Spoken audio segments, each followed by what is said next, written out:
Good morning.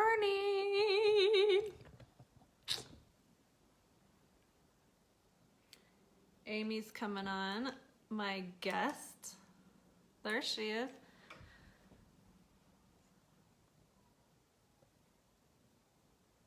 This is so easier for all of us. Hey, Juanita, welcome.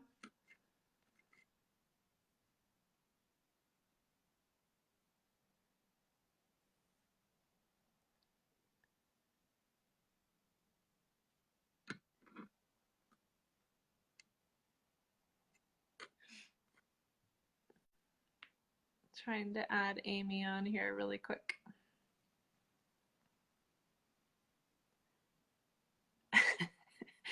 It says it's adding. We don't know.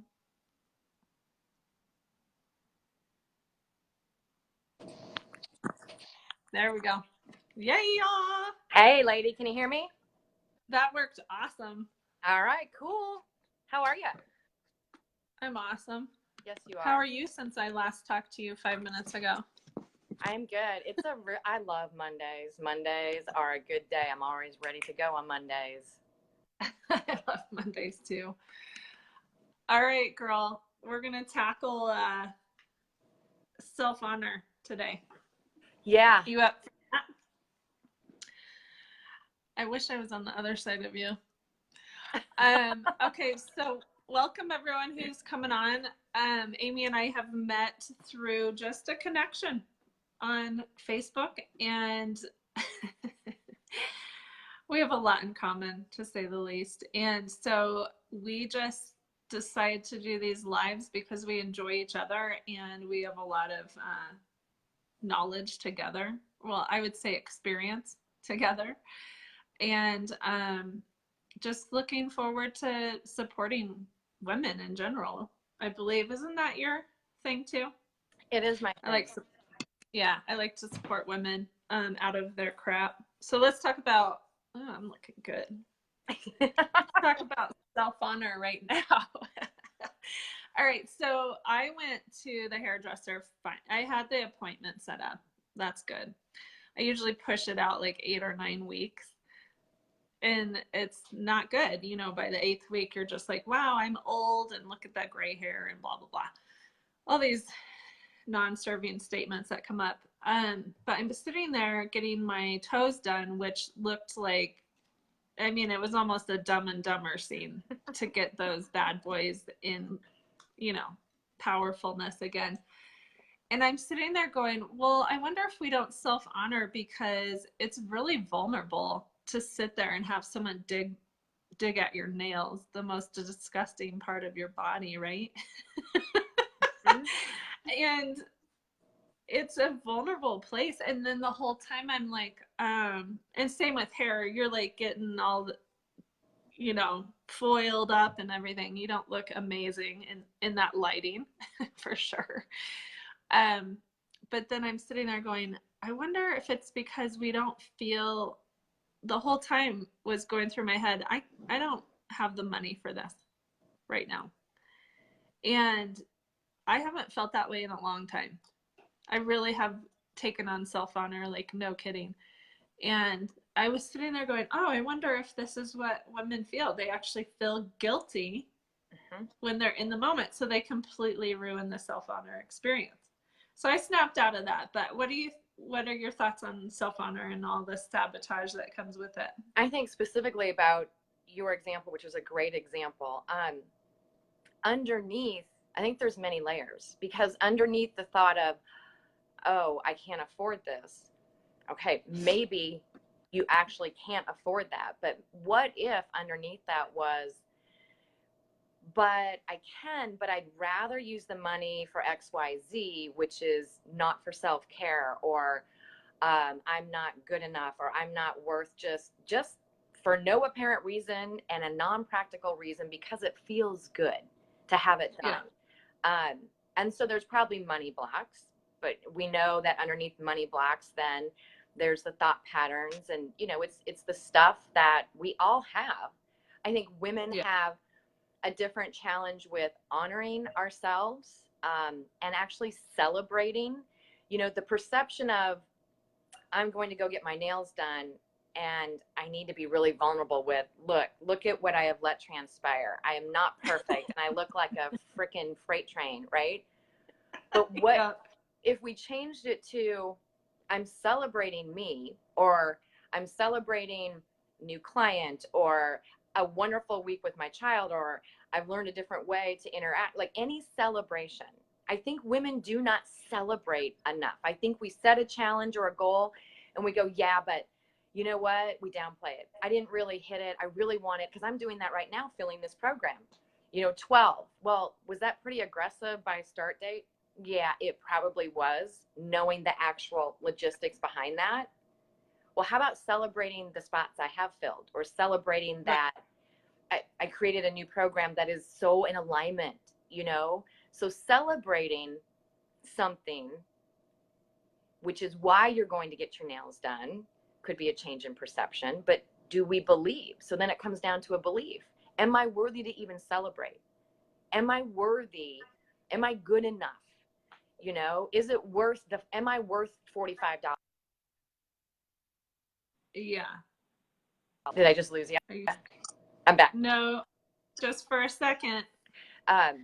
So anyway, I think there's a lot under that statement, but I think the best thing is your awareness. We can't know what we don't know, right? So one of the pillars I work under is ignite awareness. That's the first step. We can't inspire transformation and then evolve unless we have the awareness. So I think it's a great conversation that probably many women have different scenarios with the same thoughts going through that. Yeah, you said something huge around celebration, for sure. I personally have to really be aware to celebrate. And you're absolutely right. Even the biggest dreams that I have accomplished in my life, there was something wrong with them. Mm-hmm. And so what is under that? Yes, like, why isn't that good enough? Mm-hmm. Everyone's else like, dang, you accomplished that one big time. And I'm like, well, why can't I just be like, yeah, isn't that awesome? Thank God, kind of thing. You know what I mean? Well, and I think you're doing a service with, the lives and just helping women. And I'm not trying to exclude, men have similar situations, but I think with women, sure, just how we treat each other and supporting each other is a change in concept a lot of times. And celebrating each other for what you've done and for where you are. And so underneath that challenge of celebrating, which has been a path for me as well, why can't I just celebrate that this is amazing where I am right now, or what I did today? As I dig, yeah, there's going to be another layer of, well, I still don't feel good enough, or it's due to perfectionism. And when you get down to those blocks, with no blame to our past, we all had people bring us up, right? And we just, as an energy body, take in everything. We're run by our subconscious, like by 99%, and we don't realize that we are. So we have all of that in there. And we look to the outer world thinking all these things, people, situations, and circumstances will make me feel a different way inside, or will fill that void. And they're really just there to knock at us and go, hi, I'm your lesson. And all this stuff in the outer world is a mirror back to you of what we want to learn and how we want to release these blocks and move forward. That is, yeah.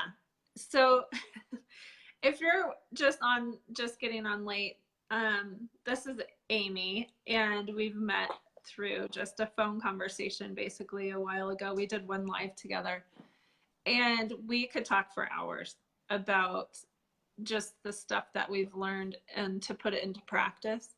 But at the same time, we are both in agreement that everyone is walking through the sledge on a daily basis, and it's all choices, right? Mm-hmm. It really is. And so, like I was telling you a little bit ago, is just people giving their opinions on how fast I am grieving or healing through my latest loss. And it's just funny because I'm celebrating that I'm alive, you know, and there's judgment out there on how quickly it's happening, or it's like, here's the biggest thing is to absolutely look at who you're surrounded by. Mm-hmm. So the fact that I've attracted her into my life and many other fantastic women in the most painful place of my life tells me where I'm at. Like, just like what she said, she's mirroring exactly what I want to vibe around and be around. And so you can look around you and see what's going on and what you're attracting. And so for me, I get to celebrate what I'm attracting into my life. Mm-hmm. Yeah. I spent a lot of years in a story of blame. So we all have a story, right? Sure. And if you're not writing your story, you're still a story. Mm-hmm. You can choose to write it, or it's written for you. And so a lot of that time, and one of my passions about how I work with women right now is just if the view through these eyes out into the outer world, when we realize all of this, all the things, people, circumstances, if you can just visualize a mirror in front of all of it, the sad, hard truth is, though, it's just reflecting back your choices. So the honoring part is tied into self-compassion. Yeah. You know, I've had challenges. My thoughts put me in bed for 2 years, you know? So as I was sharing with you, you know, I really wanted to be blame. I wanted to be in my story of blame. I really wanted to. I really liked it. Yeah. When I realized that was what I had attracted, the circumstances, whatever, you can put your own self in there. I had to own that and go, oh, okay. So that actually is who I was. I wasn't, the reflection back was my lack of self-worth, lack of self-esteem, right? Whatever we all want to put in there. And when you realize that and then have self-compassion it's all I knew at that point. That's all I knew at that point. I couldn't be something different without igniting the awareness and making that transformation and taking action, right? So the example I gave earlier is like, if you have a 3-year-old, you can't have the 3-year-old be a 5-year-old. They're going to be a 3-year-old, and that's what they're going to know is how to be a 3-year-old, right? So having that self-compassion about, hey, that's who Amy was, the Amy at whatever age, or whoever, you know, put your name in there. That's what I was. So what was under that? And when we start to get to those blocks, and we all typically have the same ones, there's only so many, you know, I'm not good enough, perfection, criticism, you know, not worthy. And you start to go into that, then you can get curious. So when things start happening, you can go, ooh, let me just put the mirror up. Why did they say that? And why did it trigger me? Because when we're triggered, there's an energy that's rising up that wants us to see it and not resist it because it's been put there for however long ago. And if we can see that energy and go, oh, I see. That is like in 8th grade when that girl turned the whole other 8th grade girl class against me. This is a true story for me. And hey, I had that happen too. Yeah. Yeah. And I didn't do anything. Mean girls. Yeah. So when you look beneath that, that situation rose up again just last week in my own life. And I thought I had uncovered that. And when I sat with that and went, oh, okay, let's look at that. And my friend, who is a really good accountability partner, said, you know, this is like you getting kicked off the playground. Nobody wanted to play with you. And you did nothing wrong. And it's, oh, but I'm always doing you know, I do everything you're supposed to, and I still, what is wrong? And so getting beneath that, I had to find that story of just not being enough. And then, you know, letting that rise up and moving that energy out and then replacing it. Because it takes time to rewire, you know, the neural pathways. Because when that's been our energy and the signals have been sent and the chemicals have been sent, any situation that is similar, your brain's going to go, let me open that file cabinet and find out this situation seems to be really like the 8th grade one. Let's pull up that and let's send the chemicals out and let's have that reaction. And then your central nervous system is hijacked and you're spinning. And we just go through life like pendulum swinging into each other in whatever our programs are. And it really does have nothing to do with the other person. I know. Every single time, 100% of the time. And that's what it gets really annoying when you're self-aware, because you're like, I just attracted that heinous energy and I feel it in my own body right now too, right? So I just went out and attracted that. And so, yeah, for a while, I was very self-aware. Like if I was going into depression or if I was void filling or if I was just taking care of myself, and was that okay? Because as an extrovert, it feels like you're off when you're not out and about. But when you're healing, it's really important to put people around you or no one around you. So you're not only transferring your crap onto them, but really getting the responses that downward spiral you out too. So I can't say enough about it, especially, so I'm in network marketing. Okay. So if you want to know who you are at the core, definitely do network marketing. Yeah. So if you want to work on yourself and become a fantastic human being, definitely do network marketing. So just like going through a huge loss and then taking on my network marketing business again, like I know at the core, if I'm angry and bitter, like that is not the client I want to bring into my space. Because now I'm going to not only downward spiral with their negativity, I'm going to burn out because I barely have enough energy to get myself out of bed, right? And so that was my awareness right away. Like, okay, if I want to put food on the table, that's my accountability. I get a shift big time. So if you are going through a massive loss or betrayal or pain, there has to be a choice. And the choice is, I'm going to forgive and move on, or else you will stay stuck for as long as you want to be. And when I say forgive, I don't mean forget. I mean release. Release that person away from your energy or your focus. What do you think about that? I love my friends because they know I love heart emojis. They're giving us some major heart. Yeah. They're good friends.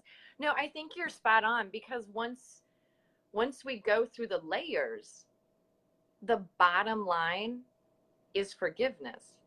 Yeah. I mean, that's, everybody says, well, the forgiveness is about releasing you. But you made a very good point. It's not about forgetting. You don't have to forget if you don't want. We can be clinging to positive experiences, relationships, people that have died, right? So you can be clinging to that and stuck, because even positive energy can get stuck. That doesn't even, we may not be aware of it, but when you're constantly pulled back into the past and, oh, I remember when my son was 3 and, oh, it was so fun and I just wish he wouldn't grow up. Even though it was a positive experience, we can cling to that. And when we get to forgiveness, after we find the blocks, and usually we're talking about negative blocks that we're looking at. Sure. The forgiveness part is about you again. I mean, like, it really is all about us. When we can forgive that person, and it can take a while, like you can say it logically, then you can start to feel it without all the emotions. But most of my deepest forgiveness has been when I realized I was going to forgive me, because I was mad at me. How stupid was I? Gonna say. How stupid was I?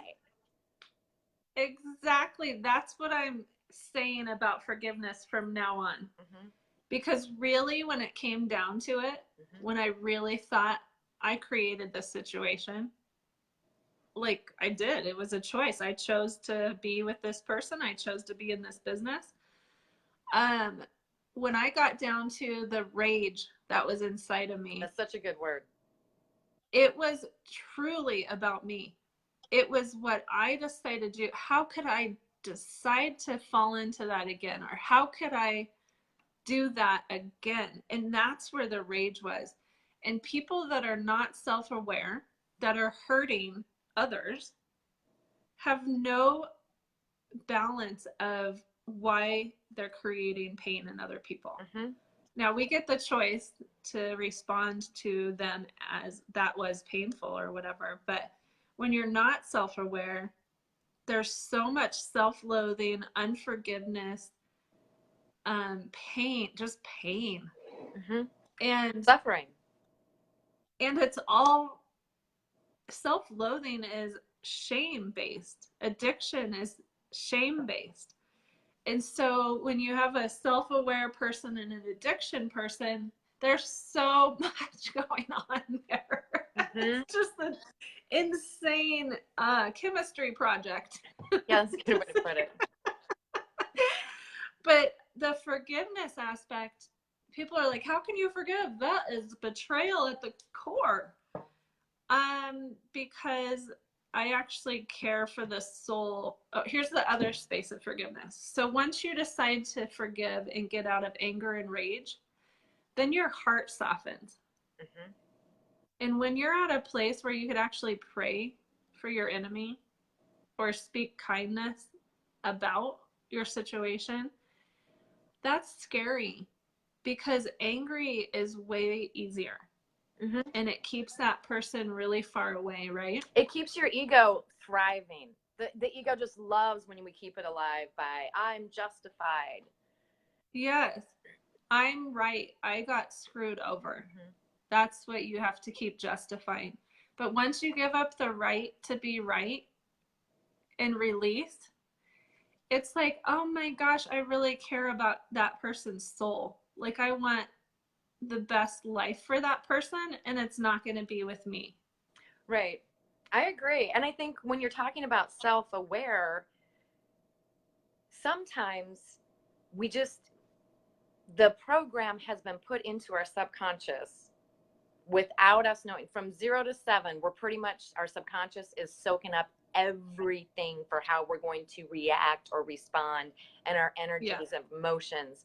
So that's why I like to ask my clients, please, can we get curious? Because until we can ignite some awareness, we can't work with that. So you can uncover, while self-aware, some of the things that you and I've been talking about. Some of that will take some releasing and rewiring, which takes some time. And, there's a lot of tools out there. I use a combination, but there's a lot of techniques and tools for getting down to that energy, letting it rise up, not resisting it, so that we can rewire it. But it does take time to do that, which is why your support circles and understanding the importance of celebrating and self-compassion come into play as we put the steps in place, for moving forward with that. But yes, the rage, the anger, we're mad at ourselves, right? And then having compassion, hey, that's all you knew at that age, and letting that sadness rise up and realizing the innocence in the other person from the perspective of, like you said, they're another soul. Like, right. We're all here trying to do this thing called life, right? Yeah. And we're all injured. Mm-hmm. Mm-hmm. And that's why my favorite movie to date is The Shack. Oh. Is to really look at that piece of forgiveness and judgment. Okay, well, pick which kid's gonna, go to hell or heaven or whatever. And that's a pretty brutal way to put it, but it's a fantastic piece. Mm-hmm. I want you to answer this question. This is a good friend of mine. what your thoughts are around Ronnie's statement, which is when the self-aware person is the addict, it gets really interesting. So I think we all have some sort of addictions. Yeah, that's what I wanted you to say. Yeah, like we typically even if it's addicted to nagging. Yeah, I mean the big ones, you know, are going to be drugs and alcohol, right? Yeah. But we really are addicted in some fashion to something. So you can be self-aware and be an addict. Sure, we all are. Yeah, it's still working, being self-aware and looking at the underlying belief. And do I believe that I'm worthy? You know, there's lots of different thoughts on that. I won't go on to, you know, addictions, but much of it is from our wiring.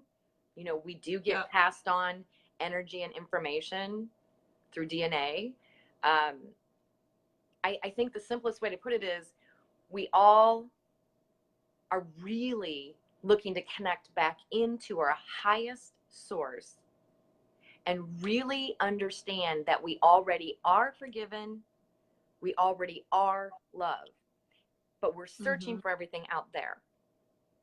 Right. Do I believe I'm good enough to be forgiven? I'm not separated from my source. We think we're separated, and then we feel the guilt, and then we operate this way and that way. We already have it. And then when you talk about manifesting and, you know, the law of attraction and attention, that's really what it is. I mean, if you take, not from the Bible only, but everything else out there, it's telling you you already are. It has to be seen and felt and experienced within in order to manifest without. And I'm not saying sit on the couch and eat bonbons and just manifest, right? Right. But to make those changes, it's a choice to choose to start to feel that way right now. And, you know, one of the times, and it's not easy, but when I was in bed with adrenal fatigue and put myself there with thoughts because I was in blame and blah, blah, blah, you know, I had already done 15 years of the research about, you know, affirmations, neuroscience, all the things we're talking about, but I had to actually implement it.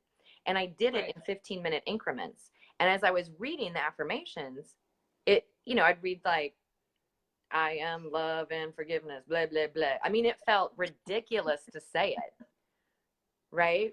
But taking that, going against your ego in your story of I'm the victim.